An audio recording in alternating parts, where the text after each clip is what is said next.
Welcome back to Toowoomba Forward. I'm your host, Tim Entwistle, and it is our job, or my solo job, to endeavour to interview all the candidates for the electorate of Groom for this 2025 election.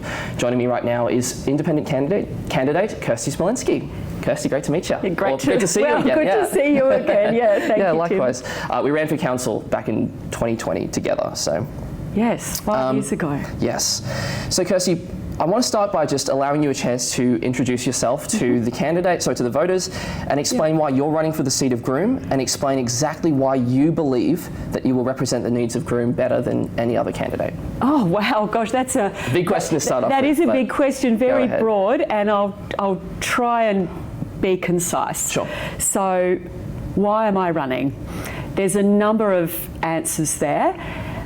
Going back to my earliest inkling of wanting to be an independent and run for the seat of Groom was probably about 20, 30 years ago. I've always been interested in politics, but you might remember the water debate when we were where there was a chance of bringing recycled water to Toowoomba. That really piqued my interest, because what I saw then was the Liberal Party and the Labor Party really focusing more on throwing mud at each other than solving our water solution. And I just thought then, this is crazy. No one's answering the problem. We're not getting a real solution here. And I felt a really strong need to have a representative who worked specifically for the issue here in, well, at the time that was, in Toowoomba. Sure. Our dams were at 6%. And so that's when I thought, I need to run as an independent. We need to be able to answer the problem, get the solution specific for us rather than mudslinging, because that's what we see a lot of the time. Every election cycle, that's what we see. So that's probably the main reason. Sure. So tell me more about yourself personally. What's your background? Where have you come from? So I'm a registered nurse by profession. I worked as a registered nurse for about 15 years, and until I had 5 young children, and then I didn't go back to nursing. Grew up in small business. My husband and I have run a small business for the last 25 years. Paul's a builder. So again, thinking about being an independent and wanting solutions for us, I've been dealing with building and town planning, trying to get homes built in this region for a long time, and that also spurred me on to get answers in those areas. Yeah. And going back to saying, why do I think I can do that better than any other candidate? Correct. I've now spoken about the need for an independent voice. We need a strong independent voice. I have worked in this community for 35 years, and I mean worked. And across the board, like I said, health, construction, I feel I know the community well, but I also feel that they know me well. So they know what to expect with me. Thank you for that. Moving to campaign strategy and what you're doing to reach voters this election. Every candidate is receiving a question on their slogan, what they're using, what they're leading with. You're leading with the term true independent. Yeah. How does so I want to know, what does that mean? What does that mean to be a true independent? It means that I work for the people of Groom.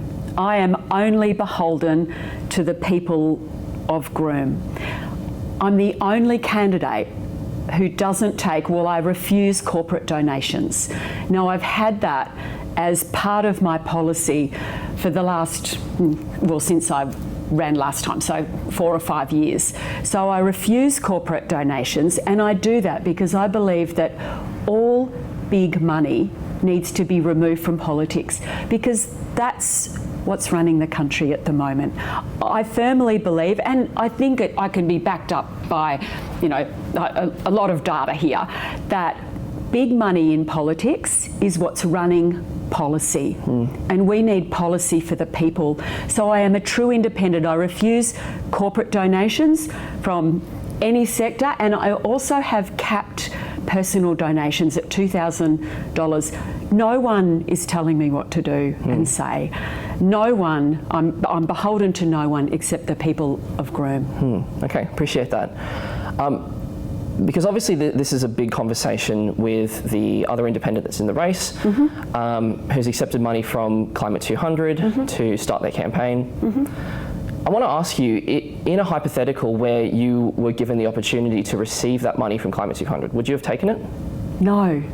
And I've spoken to the CEO of Climate 200. So my husband and I were at a function, it was a few years ago now, and a campaign manager was speaking, and I thought it'd be good to go to hear, and they'd won that campaign.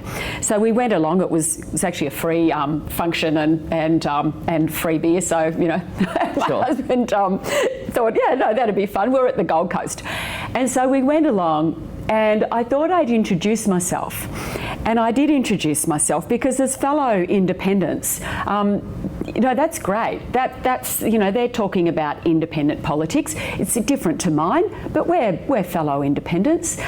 And he started questioning me about my campaign and did I think I could raise enough money that they would support me? And I said, look, I'm not here for your money. I'm not here at all. I don't take any corporate donations, and I have capped personal donations.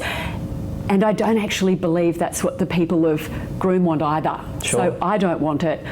The people of Groom don't want it. Okay. That's what I've heard. So no, categorically no. Because I think there was, at least in the last election back in 22, there was unfortunately a lot of rumours and questions going around, some debates about you and Susie wanting to become the endorsed candidate for Voices of Groom and that sort of thing. Could you clear some of that mess up that I think people are hearing? Look, there's probably different sides to that story. Yes, okay, so going to the start of it, Susie Holt and her husband, Miles Brodie, invited a group of their friends and family members, I think, to their house, and I was invited to their house. Sure. I had already indicated that I was going to be running as an independent. I thought that's why I was being invited. Right.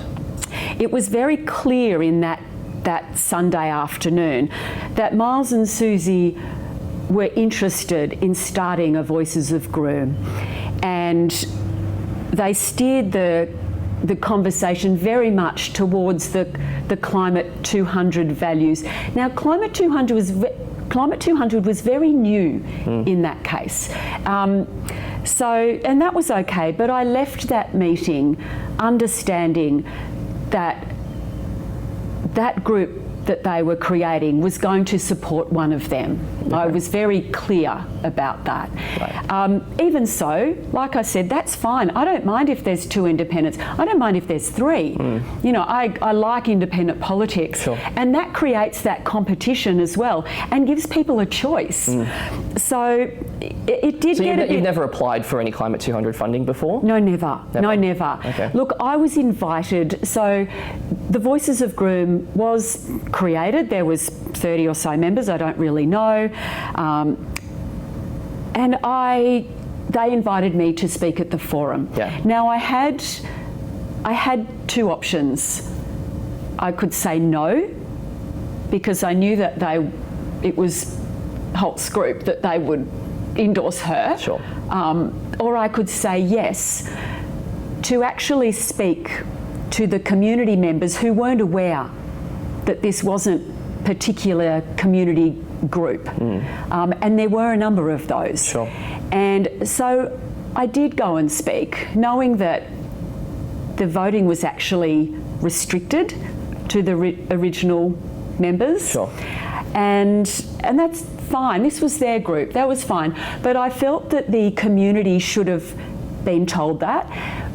And I can say that I'm really glad I did go and speak to that forum, because I met quite a few of my biggest supporters that day. Sure. So they'd come from the community really interested in independence. And although the restricted group voted for Susie, those people came on board with my campaign. Cool. So that's just how they wanted to roll. It was part of the Voices of Playbook to have a forum that, endorsed a candidate. Look, it is what it is. I've always been independent and very willing to do my own thing. I don't like that group type. Sure. So just for the record, do you have any involvement with Climate 200, whether it be through membership or donations or anything like that? I would have I'm pretty sure I donated to them, like I said, well before the last election. Sure. I think I might have donated, But not recently? No, it would have been 4 or so years ago when they started. Gotcha. And I thought, I thought, wow, this is great. They're talking about integrity in politics, women, action on climate change. I probably did. I'd have to look through. But I certainly, was getting their emails and whatnot. So, yeah, absolutely. But that was it. Then I suppose that whole scenario then, Tim, developed with them choosing their candidates and becoming, well, then it moved into being the Teals, I suppose. Sure. And that had already moved well away from my brand of independent politics. Okay. So yes, I had nothing to do with it after that. Sure, I appreciate that. It should be clear that one of the major ones that made an impact was Zali Steggall, who was funded by Climate 200 back in 2019 when she got elected, and unseated Tony Abbott. Yes. That was 6 years ago. And so they'd already done that sort of thing. Yes, and I probably was not aware of who had funded her then. Okay. Fair enough. And I've certainly got friends down in Brighton in Melbourne, and they were supporters of Zoe Daniels, and so they were very excited that this was a prospect of having an independent in their election. I heard a lot about it. Sure. Again, I wasn't quite aware of who was funding who, and I can tell you that after the election I was shocked at the level of funding and expenditure that happened on some of those campaigns. We're talking millions of dollars, and frankly I find that grotesque. Yeah, I respect that. Thank you for that. In your conversations with voters, what have been the primary concerns that you've identified in Groom, and how do you intend to address them? Oh gosh, okay. Number one, definitely housing. That's comes up in every conversation. If it's not first, it comes up in every conversation. Sure. So that is something that I ran on last time. It's actually why I ran for council, because like I said, I understood the issues with building. Back to basics, building a house. It was difficult. Yeah. Trying to get plans through, all those approval restrictions. Process, red tape. Absolutely. Gotcha. It was difficult. So housing has been on my mind for a long time, and I work closely with charities. I was part of setting up Tony's Community Kitchen as it is now. I think I still hold their Facebook account that I can't do anything about, but I don't do anything with it. Look, they've taken it over in the last few years and made it what it is, but that has always been number one priority, and that comes down to my experience with health. If you haven't got good, stable housing, the ramifications of that are enormous. It destroys societies. It destroys communities. And I should say that we have a spot for housing, so I'm super excited to hear it. Okay. But let's work through some of the other things you're hearing just quickly, and I'm sure that they'll come up here. Okay. Go ahead. Next one would be party politics, which has really been interesting to me. So people are sick of the status quo. And when I said before, what I found all those years ago with the mudslinging, this is what people are telling me. They are sick of the status quo. It's why my one little 15-second ad says, "Are you sick of the bickering?" Because people are. They are incredibly sick of the bickering. They want answers. So that's really exciting for an independent like me, because then they're looking at me and saying, well, what can you do about it? Let's get away from party politics. Sure.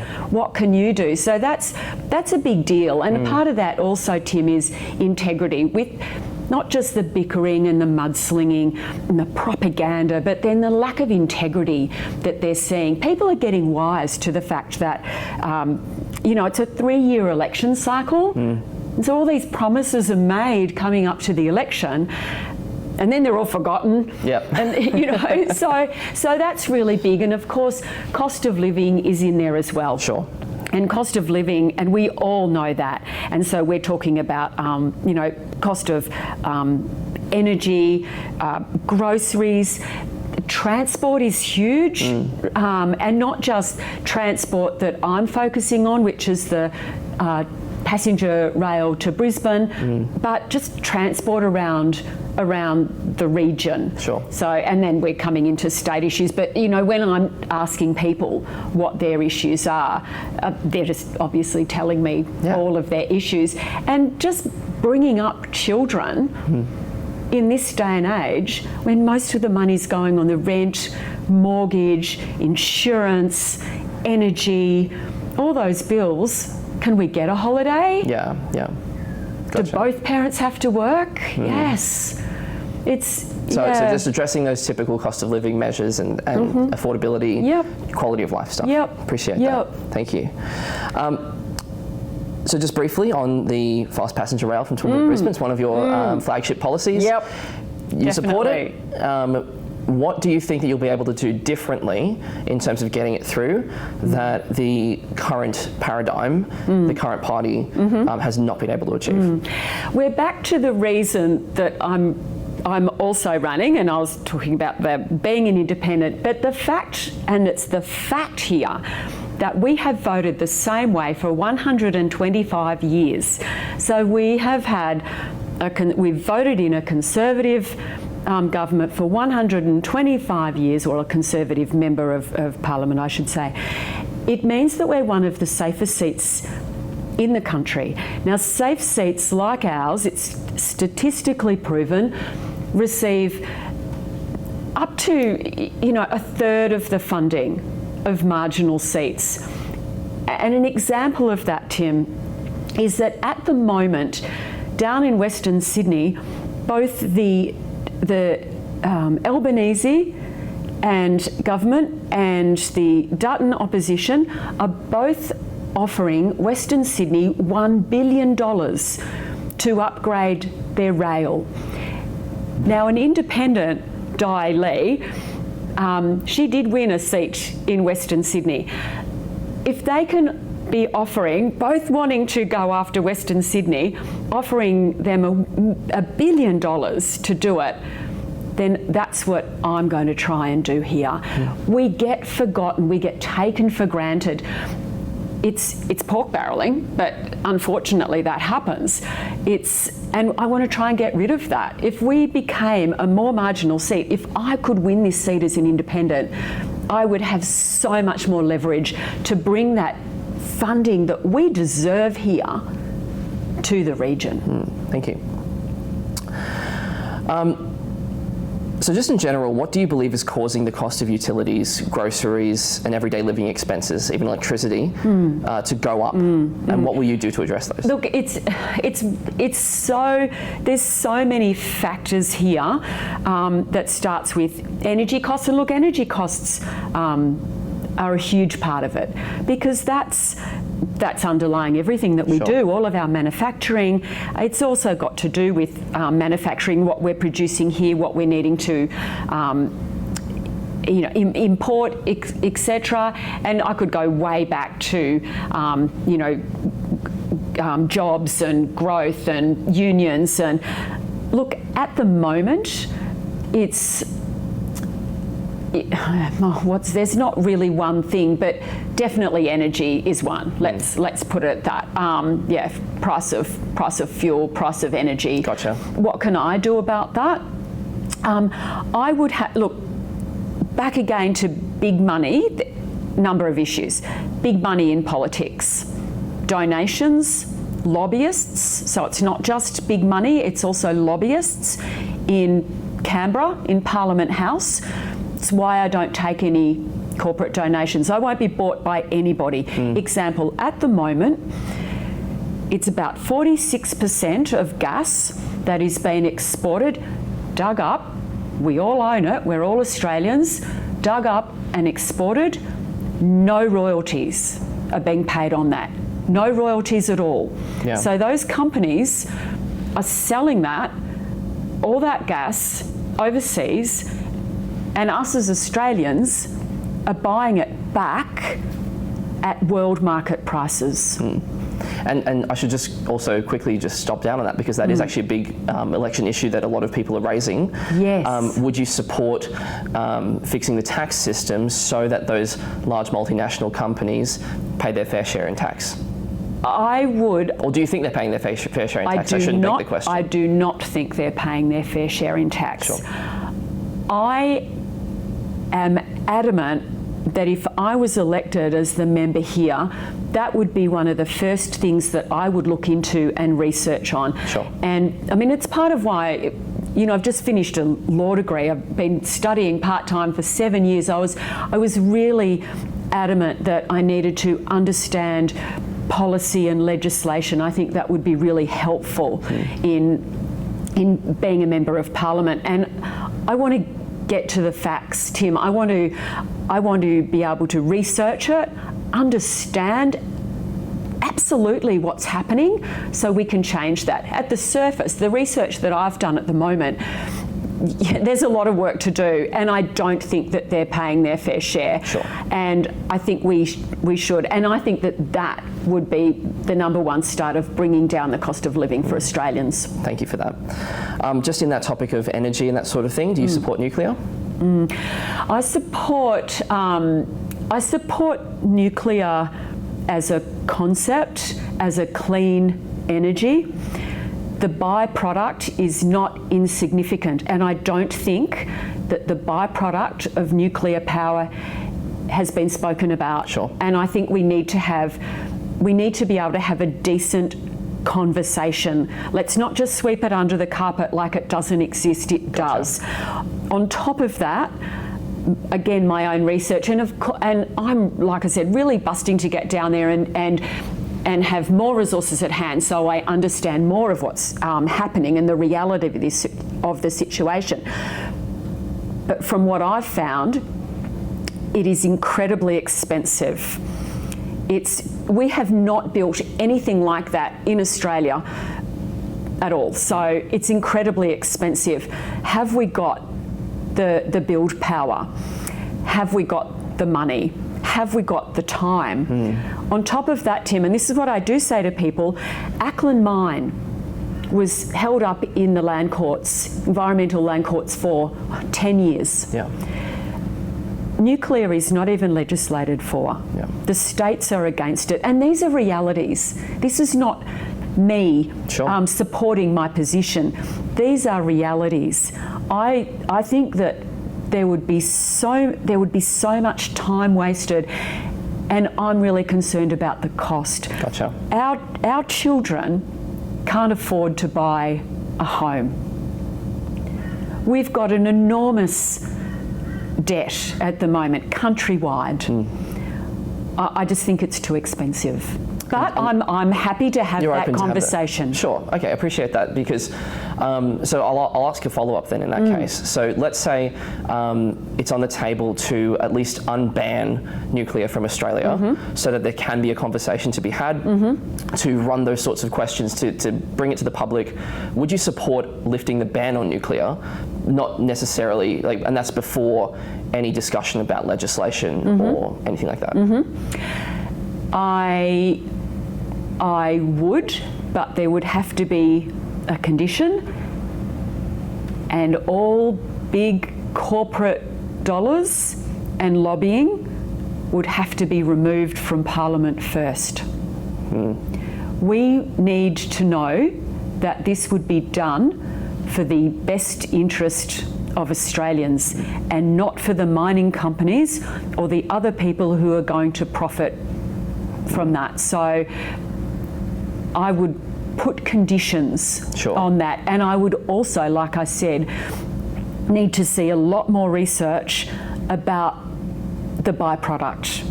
And I know it's not as significant as it once was. Sure, yes. The isotopes are different now, and they are. Cleaner, they are. But, yes. And also, I'd also have to know categorically about the safety. Sure. And again, they're facts. Fukushima, it's reality. So we'd have to know about that. So I would with caveats. Open with caveats and get the details. Definitely, definitely. I'm open to finding the real solutions, Tim. And you can only do that when all options are put on the table and you're being told the information, and the information that is the correct information. Gotcha. Thanks, Kirstie. Moving over to housing affordability. What do you think is causing the house prices to go up? And specifically here in Groom, where median house prices are going through the roof here in Toowoomba. I think the stat I pulled up was that it was the median house price has risen to $604,400 in Toowoomba City. What is causing that in your view, and what do you think can be done to alleviate those issues? Again, there's a lot of different issues there. So we're talking about, back to what we were saying about before, costs of energy. So costs of everything is going up. So we're talking about cost of building a house, those materials. So I know that firsthand, that since COVID, the cost of materials has just gone through the roof. And that had its own issues with COVID and supply. Sure. But it's been happening for a long time. So, and that's a lack of supply, a lack of housing supply, not building material supply, housing supply. We have not kept up with growth. And that's been happening for about 40 years. It hasn't just happened overnight. When I was mid-20s and looking at buying my first house here in Toowoomba, I just got married. We bought a house for $84,000. I was working as a registered nurse then, and I could have bought that house on my own. And now we're looking at, like you say, nearly 10 times that much. Well, that was in East Toowoomba. It'd be at least 10 times that much. It's supply.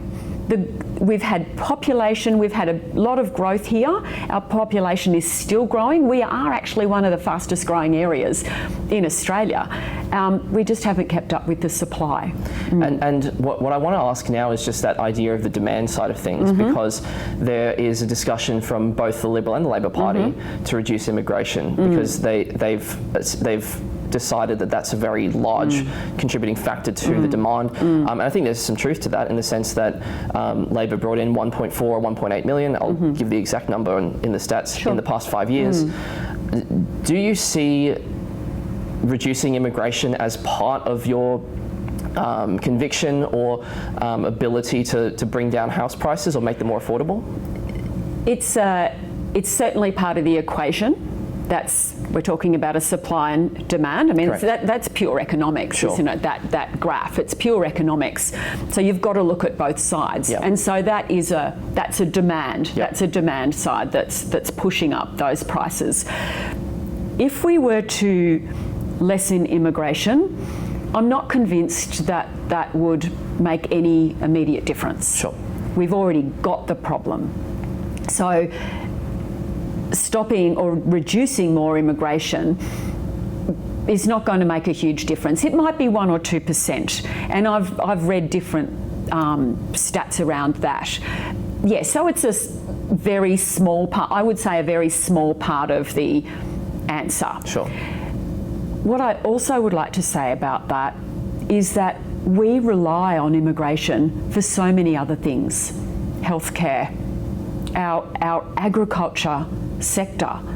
it would collapse without immigration. So if I was to be asked about reducing immigration as part of that reducing housing demand, I would have to do the research into how would that affect other sectors in a negative way that, perhaps made the situation worse. Sure, yeah, So, I appreciate it. It is a multifaceted issue. yeah, so it's multifaceted, and yes, we can decrease that demand, and we can decrease that in other ways. So if we did nothing about immigration, for example, there are economists who would support the fact that if we worked on reducing negative gearing, phasing out that in the long term, or maybe reducing it to one or two for investment properties, or phasing out stamp duty, helping the states to phase out stamp duty and transition to a land tax, that would straight away put less of a demand on housing, which would lower the cost and help supply for the people, like the first homeowners, etc. Gotcha. So I'll just quickly do a slight tangent on there, just to ask your thoughts on that, because the Greens are leading with a very strong policy to, not leading in polls, but I mean like the thing they're putting forward is to put some pretty significant changes to the capital gains tax discount that the LNP put through. Would you support that sort of thing, or having a look at negative gearing as a concept? I would support putting all things on the table. That no one's got the guts to do it, Tim. Sure. You look at what Bill Shorten did a few years ago, and he put negative gearing on the table, and Labor's never going to mention it again. And Liberal parties certainly aren't going to mention it. That doesn't win elections, that stuff. Sure. I would be game. Well, more than game, that's just integrity. You've got to put it on the table. Sure. It's part of the solution. Yeah. We've got to be able to have that decent conversation, and someone's got to have the guts to be able to do it. Sure. Because it's certainly part of the answer. But again, I'm not going to be doing that if it's going to mean that those people who have worked incredibly hard for their money, and this is how they've been able to invest, and this is what's helping them in their retirement, we can't, I'm not upsetting those people. That they deserve to have the benefits from their hard work. It's a phased out process. Gotcha. Yeah, that's what I'm trying to say. And I'll just ask one quick follow-up just to wrap up that immigration bit that we were just asking about. Let's in a scenario grant and accept the fact that immigration plays a huge vital role in our economy, with hospital workers, agriculture, that sort of thing. If there was a scenario where you could account for all of those in terms of running a study, checking how many they needed, and every single aspect was accounted for, would you be open to supporting some sort of reduction in immigration beyond that necessary capacity? I'd have to look at why that was necessary. I mean, as Australians, we're the most successful multicultural country, in the world, or one of. And I think that immigration, there's only 20 odd million of us, and we're an ageing population. So it's also really important. I'd have to weigh up the pros and cons, Sure. and not just for health and workers. Across the board, we rely on immigration for so many other things. It'd all have to go on the table. So it's hard to answer that question without all of those issues being looked at. Yeah, gotcha. Yeah. Because I think in principle, if you say let in, I think, I can't quote the stats immediately, but in terms of, let's say, hypothetically, you bring in 200,000 new migrants every single year, and you're only building, say, 100,000 homes over the course of 10 years, then that's where it's like, there's probably an issue there, right? Yes, sorry, I probably wasn't answering the question that I got you. You asked. What we need to do, and this is what I would really love to do if I was elected as the member, housing is my main priority. I would look at ways that we had a benchmark. This is how many homes we need in Australia. This is the level of homelessness that is acceptable. And I would say that's zero. Sure.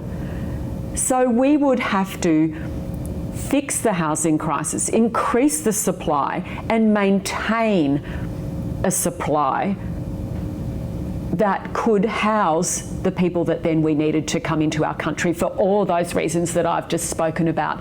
There needs to be an accepted level of housing, and that needs to continue to grow with the population. Gotcha.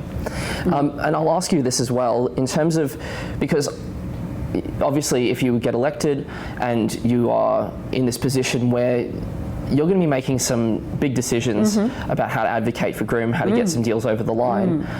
Which party's specific housing policy do you find most at home with, I should say? And even with your own ideas and specific vision for what needs to be done to solve that problem, which party do you think is more likely to achieve that for you?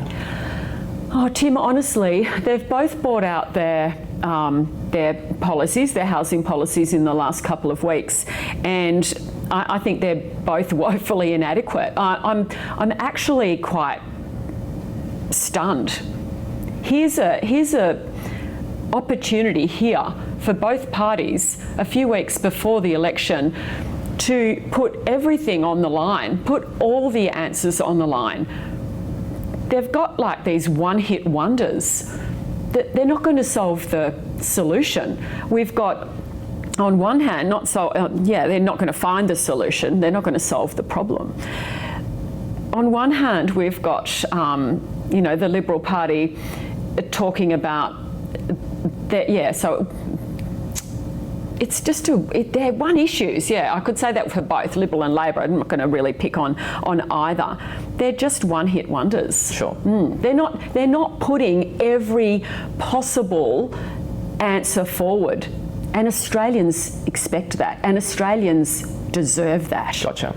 So at least on the housing front side of things, you will advocate for stronger housing policies to them, and go with whichever party that will provide something, or like what? Well, that's right. Well, what if I will just say, I'll say this briefly. Is that so small specifics, like say the LNP's desire to cut migration quite significantly for a three-year minimum or something like that. Would that be a deal breaker to you to supporting anything else, even if they were, say, to agree with everything else that you've put on the table? If it meant that there were still nurses to look after our elderly in aged care, and if it meant that there were still people to actually work in all the agriculture and pick all our fruit and vegetables, and absolutely. Sure. I'd have to look at the numbers, but of course I would, definitely. But on the other hand, they've also putting out policies about access for first homeowners dipping into that their I actually super. dipping into their super, and we've got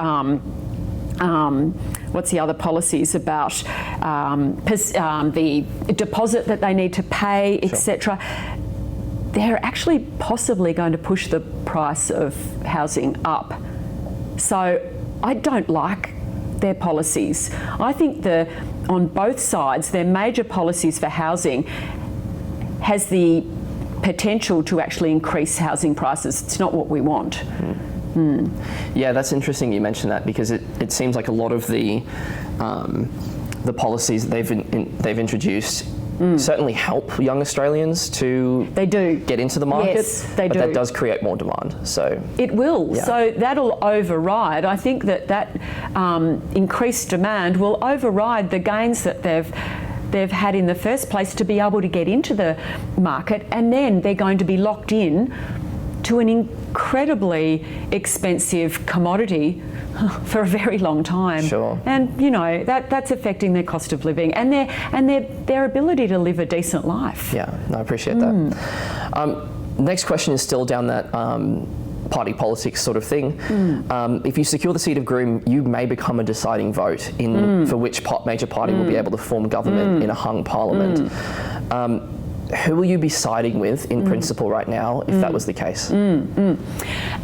Great question, and one, as you can imagine, it's now becoming the major With the way question. the polls are going at the moment, that's what people are saying now. Yeah, okay. With the way policy's going? Polls, sorry. Yes. Okay, so what I can absolutely say to the people of Groom is that, yes, I would have to negotiate with both parties. Sure. Who I negotiated with first would depend on how Groom voted. So, out of respect to the people of Groom, example, if there were more people who'd voted for the Liberal Party than they'd voted for the Labor Party, and let's face it, it's highly likely, then I would respect that and go to the Liberal Party first. Sure. And negotiate with what they could do, what policies they would put forward that were best for the people of Groom. Of course I would negotiate with the Labor Party as well, but I would certainly start with the Liberal Party. Sure. But what I really want people to understand here is that if I came out now, if I looked into all the policies, and I think we've just been able to establish that I think they all leave me cold. I think Sure. that they're really short. I think they're a 3-hit, a 3-year, one-hit wonder sort of, political cycle policy, like throwing, sugar lollies at children. I think it's, it makes me quite angry that they haven't used that opportunity, like I've said. But if I came out now and said, well, I'd go with that side or I'd go with that side, that would completely negate my ability to negotiate. Completely. That is the power of what I can do for Groom. That whole situation, that whole scenario, my ability to negotiate with either party is what will bring the best for Groom. And that's what I would like to say to the people of Groom. It's not me being untruthful or undecided. I can't decide until I have those discussions, obviously. Because if someone pulled it out of the hat and said, well, we're going to fast track that inland rail and fast track the passenger rail to Brisbane, yeah, I'd be fairly swayed by that, because Sure. That's what the people of Groom really want. And we haven't really spoken about the fast rail too much, but it's really high on people's list. Of course, I would want that. So, yeah, I need to keep that power of negotiating really close to use it to the most effective way I can. Yeah, that's right. And I appreciate you saying that, because I think the main reason why that's questions come up from voters is because they're saying, I'm open to voting for an independent. I actually, Yes. I agree with this issue that maybe the major parties aren't listening to us. They take this place for granted.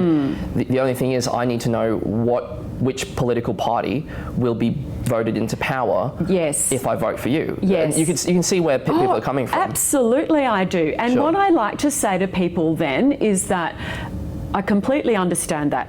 And yes, someone, I would have to support someone to form government. Saying that, I would also look at how many seats they had already won. Sure. If one party was closer to forming government, I'd have to look at that quite strongly as well, because we're talking about security here. We're talking about security of supply and security in government, and we need that as number one, and I understand that. So what I would say to them, though, is that just because I have helped one side form government doesn't mean I have to become part of that party and toe the party line.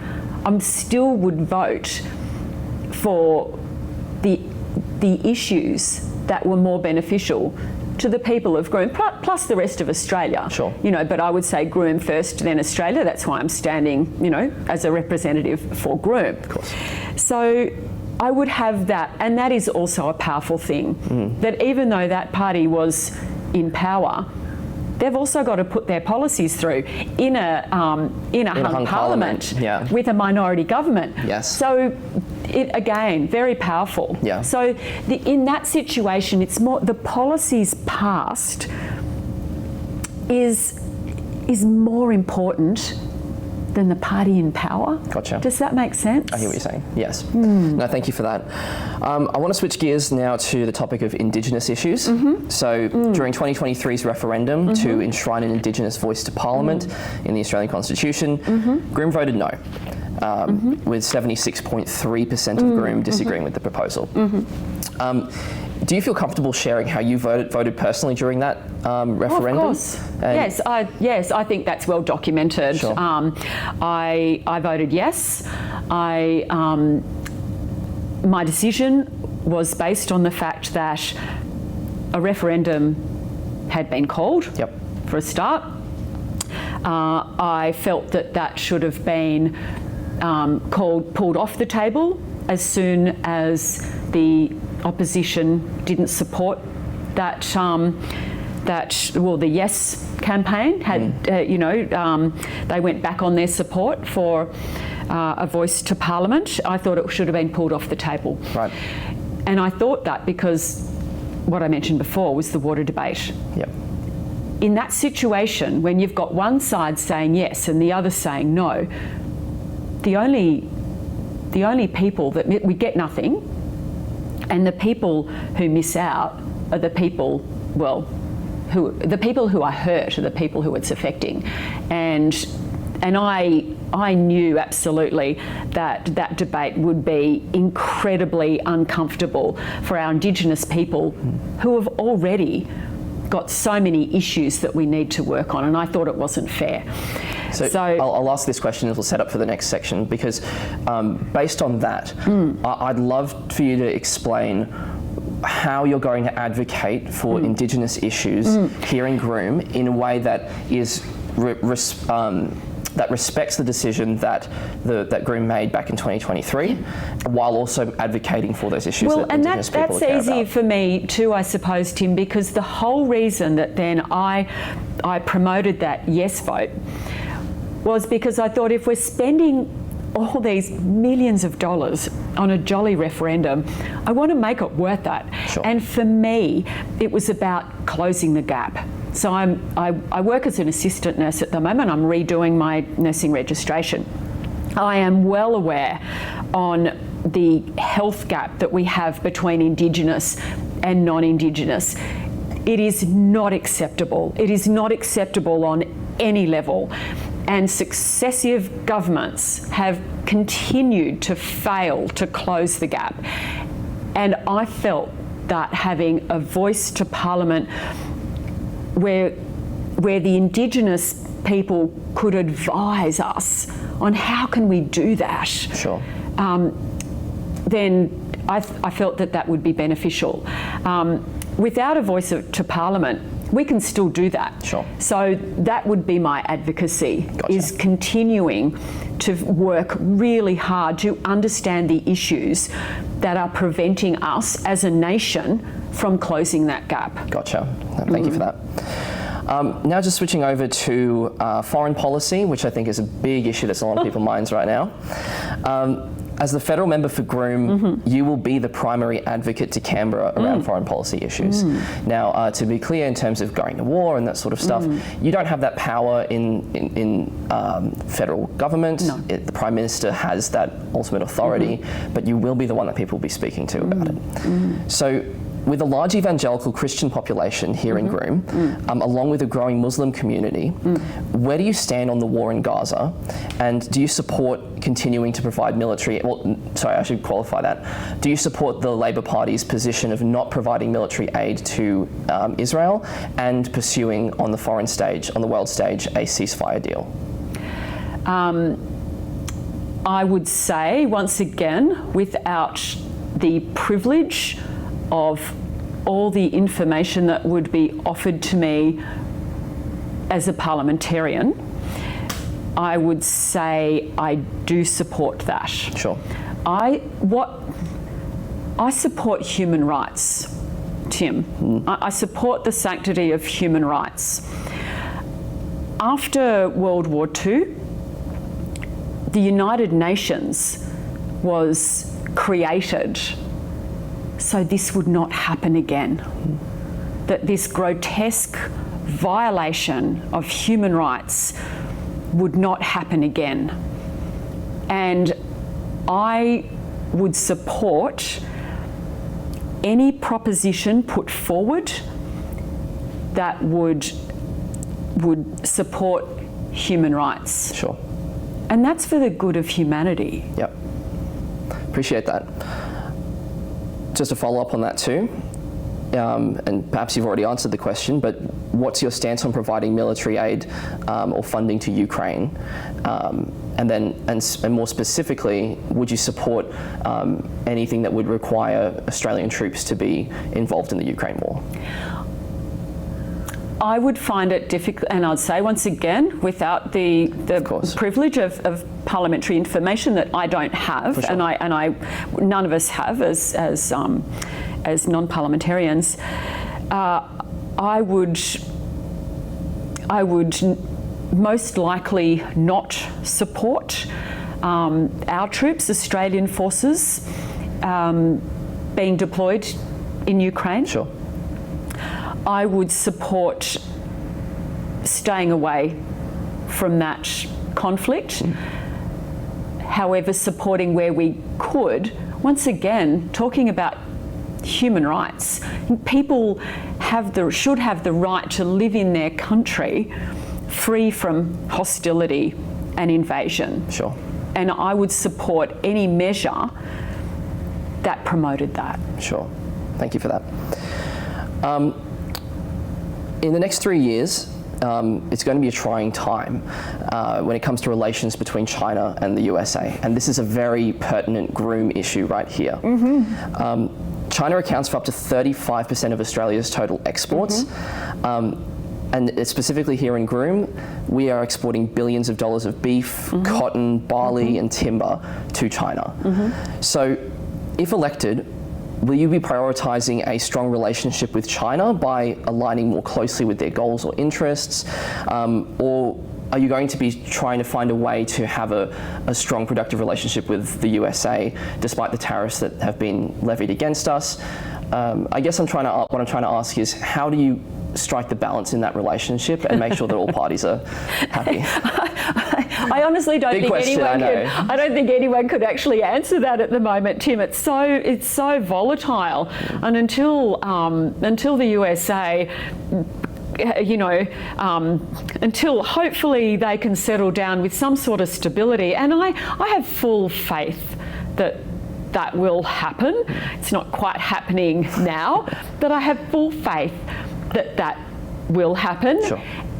I'm probably a fan of let's just see how that plays out. Mm-hmm. I don't believe that as Australians there's anything that we can say at the present time that is going to improve that situation. Sure. Except to just sit back and say we're just going to absorb the situation, what's happening, yep. and then work on the answers. Gotcha. And the answers are about our exports and our agriculture, especially here in Groom. Yeah. So at the same time, you would have to do everything that we could, I believe, to maintain and strengthen our ties with China. Yeah, okay, appreciate that. So what is your final message now? This is the last question, so thank you so much for all this time. It zips by. What is your final message to potential voters to bring them on side and to support you this election? I would say that as the only candidate who refuses corporate donations, therefore I'm the only candidate who is only beholden to the people of Groom, that I am in the most powerful position as an independent to bring the funding and the recognition to Groom that we absolutely deserve here. Yep. That we need an independent for all the reasons that I've spoken about, the powerful voice that independents have in Parliament specifically for the region, and that I'm the best candidate for it. I feel like on top of that, I've proven that I have the work ethic as well. I continue to work, and I have the capacity with my research and study capabilities. So I believe I'm a good candidate. Great. Kirstie Smolenski, thank you for coming. Thank you. Thanks so much.